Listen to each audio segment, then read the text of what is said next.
जय करवा चौथ माता। आप सभी को करवा चौथ की हार्दिक शुभकामनाएं। करवा चौथ की सरल पूजा व्रत कथा। आइए पढ़ते हैं करवा चौथ की व्रत कथा। एक साहूकार के 7 बेटे और उनकी एक बहन करवा थी। सभी सातों भाई अपनी बहन से बहुत प्यार करते थे, यहाँ तक कि वे पहले उसे खाना खिलाते और बाद में स्वयं खाते थे।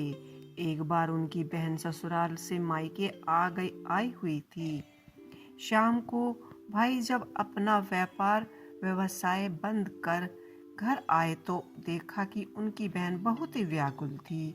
सभी भाई खाना खाने बैठ गए और अपनी बहन से भी खाना खाने के लिए आग्रह करने लगे। लेकिन बहन ने बताया कि उसका आज करवा चौथ का निर्जला व्रत है और वह खाना सिर्फ चंद्रमा को देखकर उसे अर्घ्य देकर ही खाएगी। चूंकि चंद्रमा अभी तक नहीं निकला है, इसलिए वह भूखी प्यास से व्याकुल हो उठी है।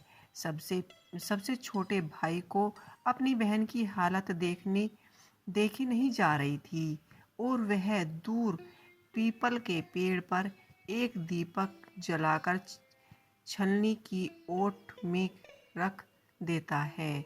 दूर से देखने पर वह ऐसा प्रतीत होता है कि जैसे चतुर्थी का चांद उदय हो रहा हो।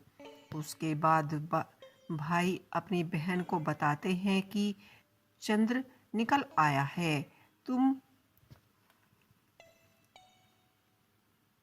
उसे अर्घ्य देने के बाद भोजन कर सकती हो।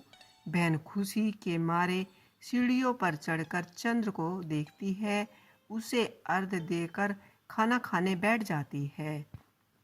वह पहला टुकड़ा मुंह में डालती है तो उसे छींक आ जाती है।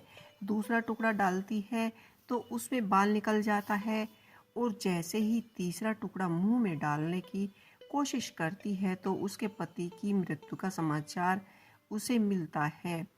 वह बौखला जाती है। उसकी भाभी उसे सच्चाई से आग्रह करती है कि उसके साथ ऐसा क्यों हुआ। वह करवा चौथ का व्रत गलत तरीके से टूटने के कारण देवता उसे नाराज हो गए हैं और उन्होंने ऐसा किया है। सच्चाई जानने के बाद करवा निश्चय करती है कि वह अपने पति का अंतिम संस्कार नहीं होने देगी और अपनी स्वीकृति से उसे पुनः जीवन दान दिलाकर रहेगी। वह पूरे 1 साल तक अपने पति के शव के पास बैठी रही है, उसकी देखभाल करती है, उसके ऊपर उगने वाली सुइयां नुमा घास को एकत्रित करते जाती है। 1 साल बाद फिर करवा चौथ का दिन आता है। उसकी सभी भाभियां करवा चौथ का व्रत रखती हैं।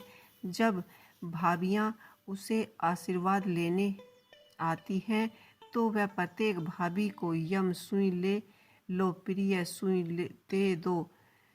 दे दो, मुझे भी अपने जैसी सुहागन बना दो, ऐसा आग्रह करती है। लेकिन हर बार भाभी उसे अगली भाभी से आग्रह करने के लिए कहकर चली जाती है। इसी प्रकार जब छठी नंबर की भाभी आ जाती है तो करवा उससे भी यही बात दोहराती है।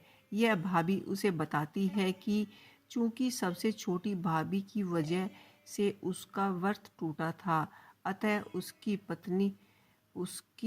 पत्नी में ही शक्ति है कि वह तुम्हारे पति को दोबारा जीवित कर सकती है। इसलिए जब वह आए तो तुम उसे पकड़ लेना और जब तक वह तुम्हारे पति को जिंदा ना कर दे उसे नहीं छोड़ना। ऐसा कहकर वे वहां से चली जाती है।